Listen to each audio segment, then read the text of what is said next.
إذا ظلمك إنسان فأنت مخير الآن بين 3 اختيارات كلها تعتبر حقا لك، ولك أن تختار منها ما تشاء. أما الاختيار الأول أن تدعو على من ظلمك، فإذا دعوت عليه فسوف يأخذ الله حقك منه في الدنيا قبل الآخرة، لأن دعوة المظلوم مستجابة وهذا من حقك. أنا لا أود أن تدعو عليه، ولكنه حقك في النهاية ولا يستطيع أحد أن ينازعك فيه.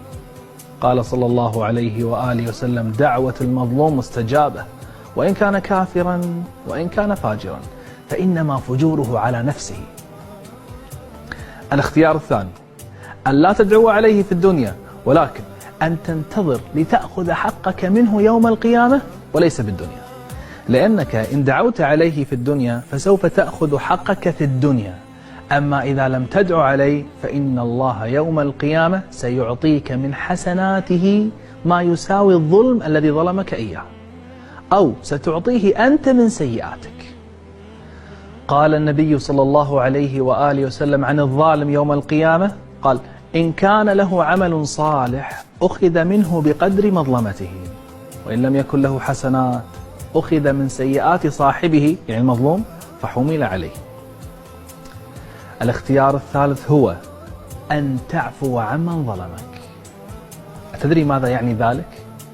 أتدري ما معنى العفو؟ إذا عفوت عمن ظلمك فهذا يعني أنه لن تنزل عليه عقوبة بسببك في الدنيا، وأيضا لن تأخذ من حسناته يوم القيامة. أنا أعرف أنت الآن ستقول لي: حرام عليك، كيف أستحمل ألا أدعو عليه في الدنيا ثم أيضا يوم القيامة لا أخذ من حسناته؟ إذا ماذا سأستفيد؟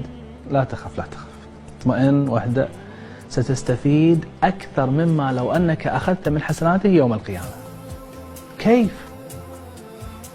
سيعطيك الله من الحسنات، لكن ليس من حسنات الظالم لأنك خلاص عفوت عنه، سيعطيك ثوابا وحسنات من عنده هو سبحانه أكثر مما لو أنك أخذت من حسنات الظالم، سيعطيك كمية أكبر سبحانه، فأنت الرابح في النهاية. طيب ما هو الدليل على ذلك؟ قال تعالى: وجزاء سيئة سيئة مثلها فمن عفا وأصلح فأجره على الله. فأجره على الله.